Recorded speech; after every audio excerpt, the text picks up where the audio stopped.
Well, Eskom has reported a net loss of 12.3 billion rand for the year, which ended 31 March 2022.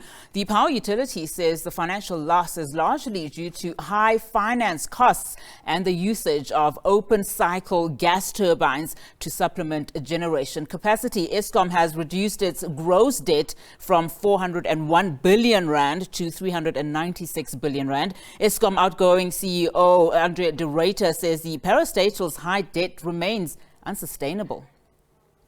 At the same time, Eskom says it will abide by the Constitutional Court decision while exploring measures to safeguard its best interests in the matter. Now, this is after the Constitutional Court dismissed an appeal by the power utility against an interdict preventing it from reducing electricity supplies to two municipalities, one in the Free State and in Mpumalanga. The court ruling follows a legal challenge by the two ratepayers organizations against Eskom's unilateral decision to cap the volume of electricity over debt. Now, in 2020, the Vaal River Development Association and the Lekwa Ratepayers Association took Eskom to court after it reduced electricity supply to the Ngwate and Lekwa municipalities. Now, the Eskom CEO, Andre De Ruyter, says they have noted the Constitutional Court judgment that found that the power utility was wrong to throttle bulk electricity supply to the two defaulting municipalities. De Ruyter was speaking earlier during the release of Eskom's financials. The continuing increase in arrear municipal debt is a matter of grave concern to Eskom and its board. We are very alive to the fact that we are under legal obligation, as confirmed by the recent verdict issued by the Constitutional Court, that we have to keep on supplying municipalities that do not pay us. While we, of course, respect the court's judgment and we intend to abide by it, it does beg the question, who will service the debt?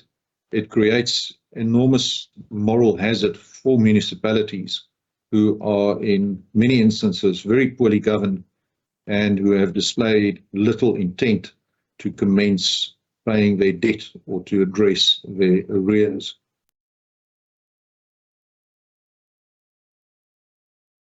Well, there may be some good news for those celebrating Christmas this weekend. The power utility says it intends to keep the electricity on Christmas Day, but the grid situation will determine whether you'll be able to cook scrumptious meals for your family or not.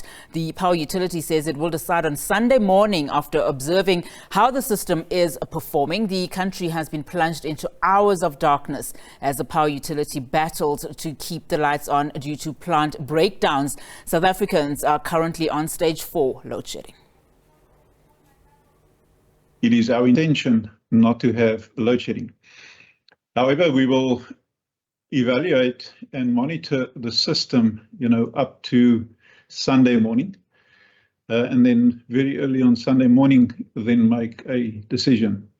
The current outlook, based on not having significant challenges on the system over the next day and a half, indicates that we are going to utilize a lot of the emergency. That will be water as well as diesel volumes, in order then to stick to the intention not to have load shedding for at least a large part of Christmas Day.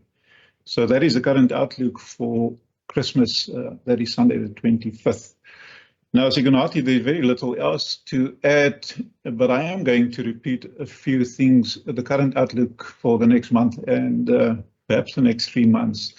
But more specifically, what is happening when the load is going to pick up in the middle of January. We are seeing quite a significant risk, make no mistake. 3 major units at Kusile, as you say, over 2,000 megawatts. And then also we need to remember that also the gas air heater fire in Kusile Unit 5, that is another 700 plus megawatts. And then as you as well as the Chief Executive said, nearly 1,000 megawatts at Kuburg. So that gives us, nearly 4,000 megawatts, 3,500 megawatts. So it is going to be difficult. And that will mean that obviously we will have to run the existing units at a higher utilization or at the same levels as we have it now. And obviously with that comes other challenges. So we do foresee that we are going to have a challenging period over the next 3 months.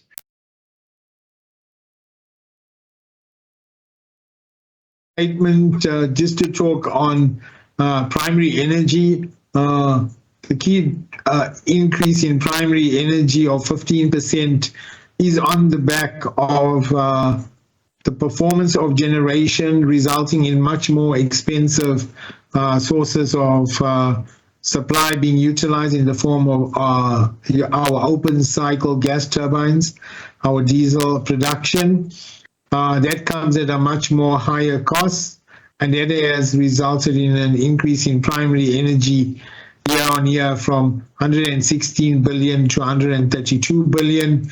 You will see that from a net employee benefit expenditure, that has remained relatively flat year on year, and our other expenses have grown by 19% from 24 billion to just under 29 billion rand, substantially attributable to the growth in maintenance costs of 1.7 billion, as well as the write-off that related to Medupi Unit 4 damage. We have also taken into account Eskom's the decision from SARS to not allow for the recovery of our diesel rebates of 3.6 billion rand. So that has been adjusted in FY22's financials, and the Medupi write-off was 1.1 billion, together with 2.7 billion of provisions that were raised for compensation events attributable to the Koeberg power station.